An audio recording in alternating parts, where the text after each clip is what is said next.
সারা জীবন ধোকাবাজি আর শয়তানি করে বেড়াচ্ছে, আর দাদার নাম ভাঙিয়ে খাচ্ছে। কার নাম ভাঙিয়ে খাচ্ছে? বলতে আমার হাতে হাত দে, হাজার হাজার যুবক যুবতীরা সব নবী দেখেছে, তুই কবার দেখেছিস? যাই ধান্দাবাজি করার জায়গা পাস না, যার জবানের লাগাম নেই, যাকে তাকে কাফের, যাকে তাকে বেঈমান, কুত্তা, যা তা বলে গালি দিচ্ছে, তার সঙ্গে নবী দেখা দেবে? সস্তা পেয়েছেন নাকি? সস্তা পেয়েছেন? হাবলা পাড়ায় দুয়ানি ভাঙাতে গিয়েছো ধর্মের নাম করে। কতদিন চলবে চালাকিবাজি, ধোকাবাজি? বাংলার মুসলমানরা কিছু বলে না তাই?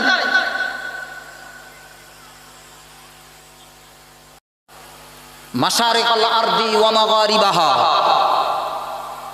পৃথিবীর শেষ সীমানায় আমার নবীকে নিয়ে যাও, বাচ্চাটাকে নিয়ে যাও, কারণ এই বাচ্চাটাকে কেন্দ্র করেই আমি আল্লাহ সৃষ্টি জগৎটাকে তৈরি করেছি। জোরে বলুন। শান্তি বজায় থাকবে, নবীর ইজ্জত বজায় রাখবে। ওই মানুষটাই শান্তি পাবে, ওই মানুষটাই ধন্য হবে যে আমার নবীর সঙ্গে সম্পর্ক তৈরি করবে। জোরে বলুন। আপনার জীবনের রূট তৈরি করে নেন, রাস্তা তৈরি করে নেন, কোন রাস্তায় আপনি চলতে চান। হাজার হাজার মানুষ বিগড়ে গেছে বাপি দুনিয়ার জগতে, শয়তান তাদেরকে পথভ্রষ্ট করে ফেলেছে, চিন্তা ভাবনার ভিতরে গলদ ঢুকিয়ে দিয়েছে, বাপি ফাটল ধরিয়ে দিয়েছে। তো জিবরাইল আমার আপনার নবী, কচি নবী, আতুর ঘর থেকে রাসূলুল্লাহকে উঠিয়ে নিয়ে মাশারিকাল আরদি ওয়া মাগারিবাহা, দুনিয়ার শেষ প্রান্তে দাঁড়িয়ে পড়লেন। আমার রাসূলকে উঁচু করে ধরে আল্লাহ বলতে বললেন, এই জিবরাইল হেকে বলে দাও পৃথিবীবাসীকে,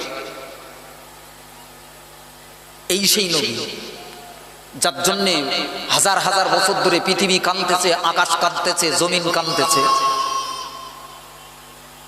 পৃথিবীর মানুষ যেন আমার নবীকে চিনে নেয়, আমার নবীকে বুকে নেয়।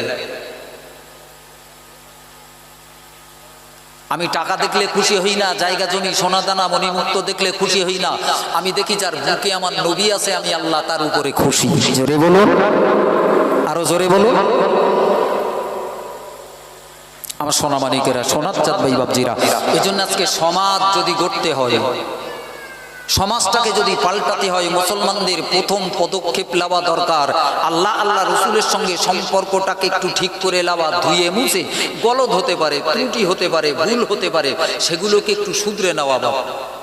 শুধরাতে যদি না পারি, বাংলার মুসলমান কেন পৃথিবীর মুসলমানদের কপাল খুলবে না।